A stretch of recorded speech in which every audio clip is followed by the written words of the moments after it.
deep down, you know there's a desire that you're desperately trying to achieve. Something that excites you, but at the same time scares the crap out of you. If only you had the resources, the money, the time, the support, let me tell you one thing. All of that is BS. There is nothing you need more than firm belief in yourself. And in today's video, I will guide you through the most common obstacles and reasons that are keeping you stuck in self-doubt, fear, and self-criticism so that you can cultivate the type of self-belief within yourself that is able to move mountains. Now, before we get started, I'm Christine, and I'm so happy and grateful that you have found your way onto Embrace the Self.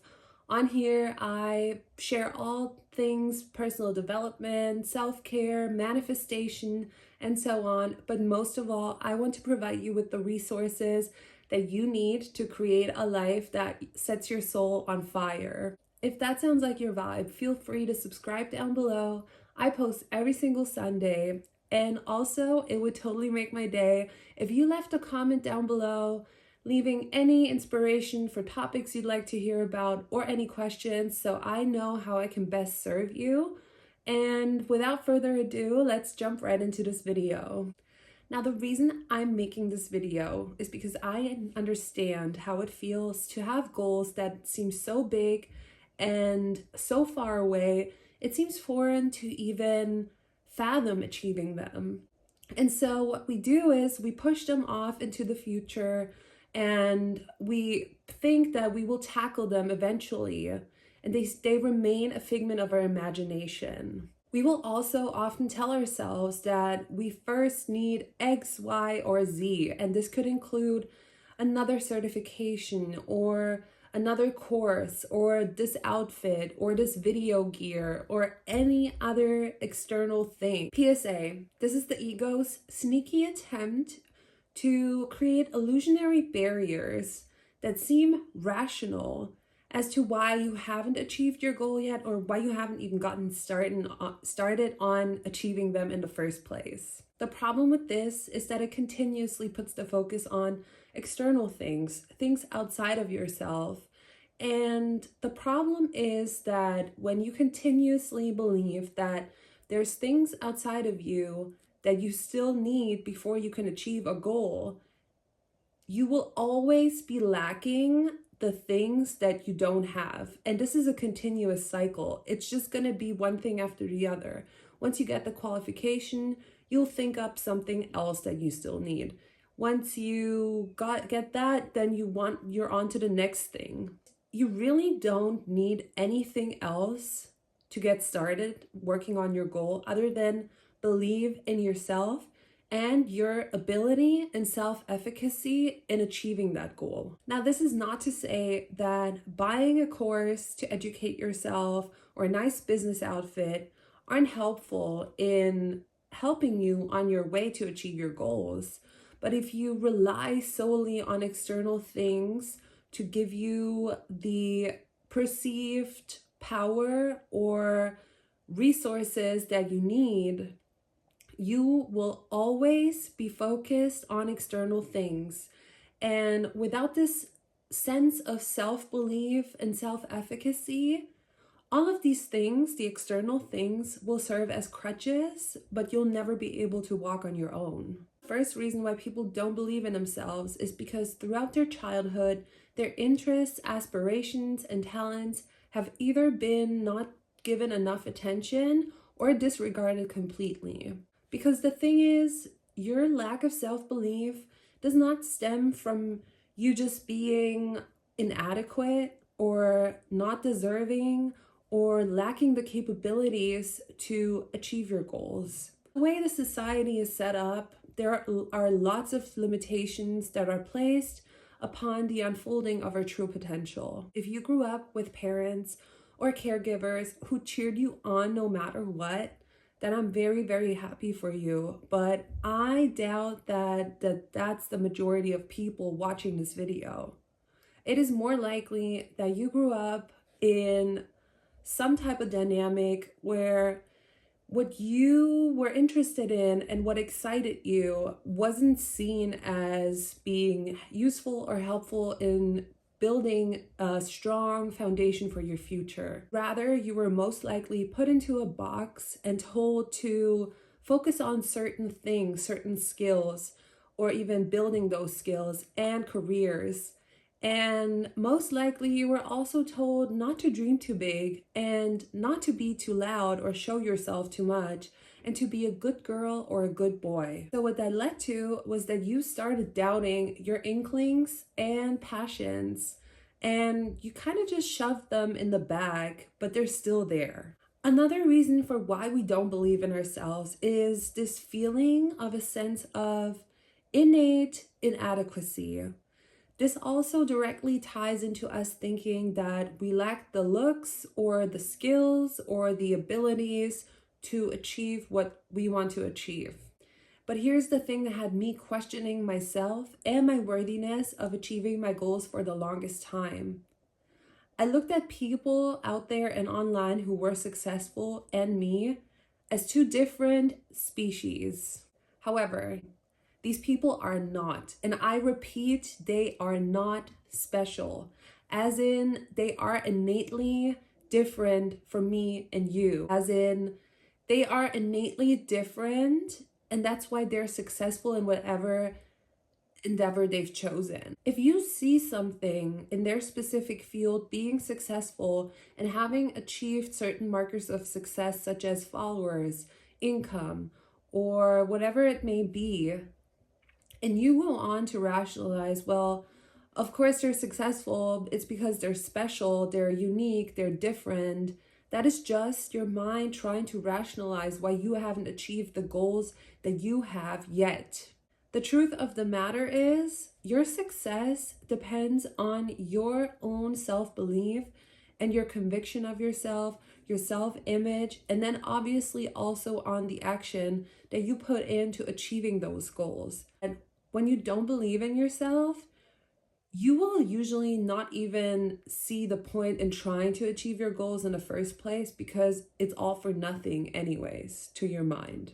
The third and last reason that I want to mention here as to why you don't believe in yourself is something that I would call socioeconomical myths and beliefs. And what do I mean by that? What I mean by that is that you believe, based on your background or the family you come from, that, or even the town you come from, if you're from a small town, there's a belief that, oh, I'm from this small town, I'm from this family, I'm from this background, I have this education, or I've had this income, so I'm not able to move past that.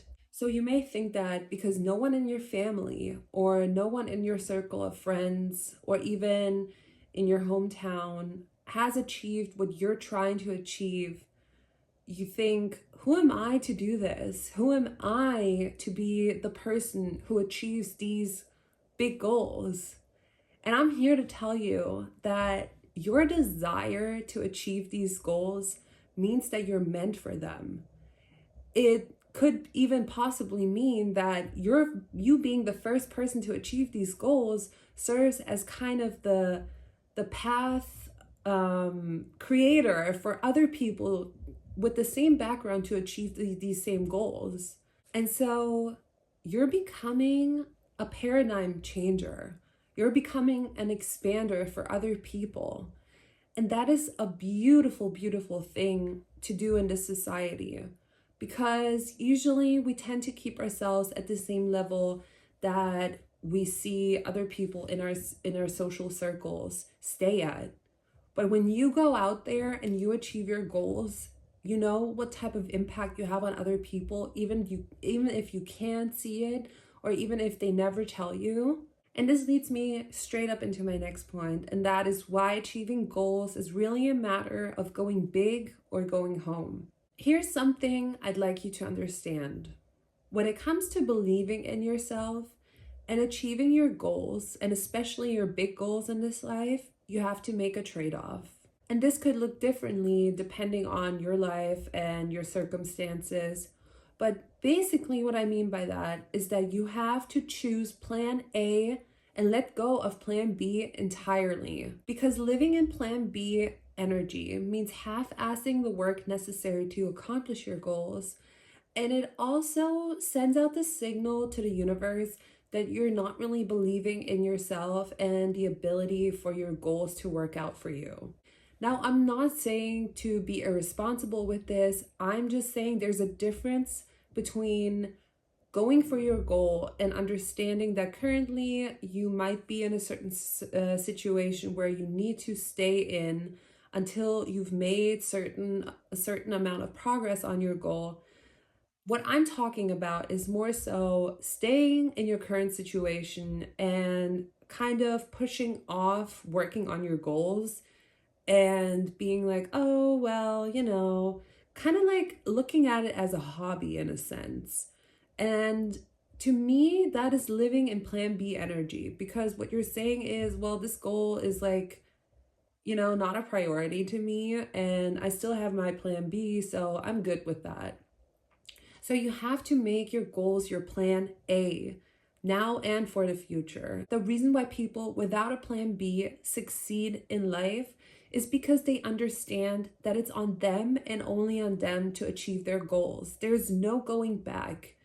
And that requires a belief in yourself like nothing else.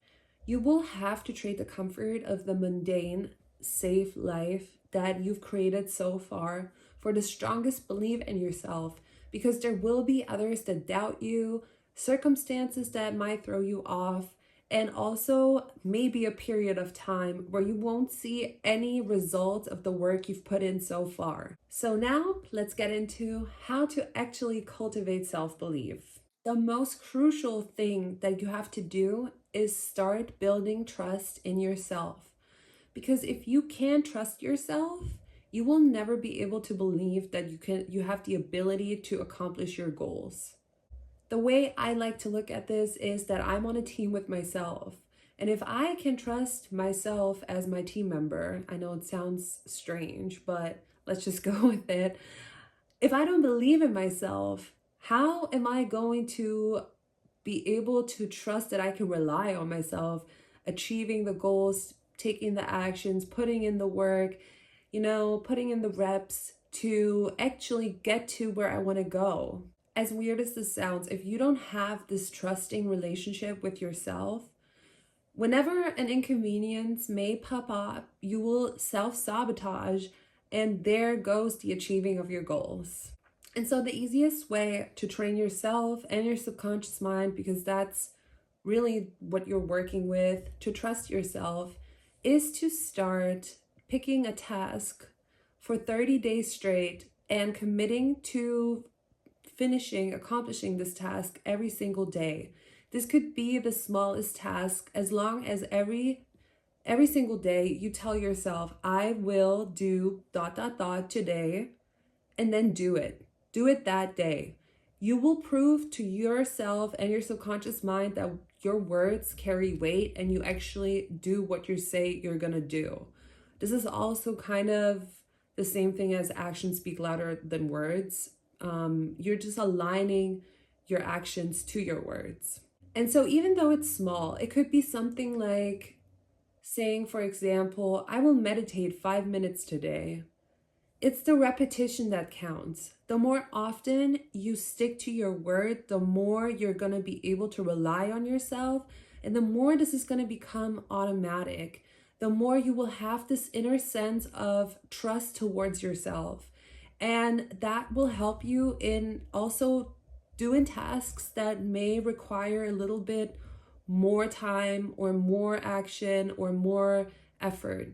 So, you can pick something for 30 days or longer, something that is the same thing every single day, or you could also choose a different small task every single day, depending on what you prefer. The most important thing though is, for example, writing it down at the beginning of the day, really doing it, and then looking at it and like checking it off, and then you've done it. So, the second tip that I have for you is to become conscious and aware of how you think about yourself and how you also speak to yourself.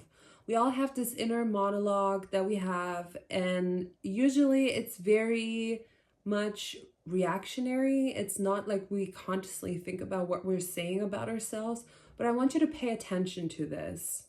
As with everything, self-awareness is always key and the first step into changing anything. And so what I like to do is to keep post-its around the house in areas that I know I frequent, or even areas where I know I could be even more self-criticizing, such as like the mirror or at my laptop when I'm doing work.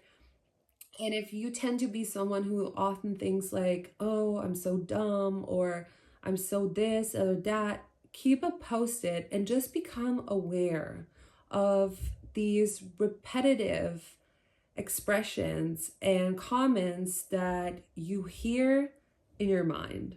And also be very aware of your inner critic, because your inner critic will always try to keep you away from putting in work towards your goals. It's trying to keep you safe in a very, very mean way sometimes.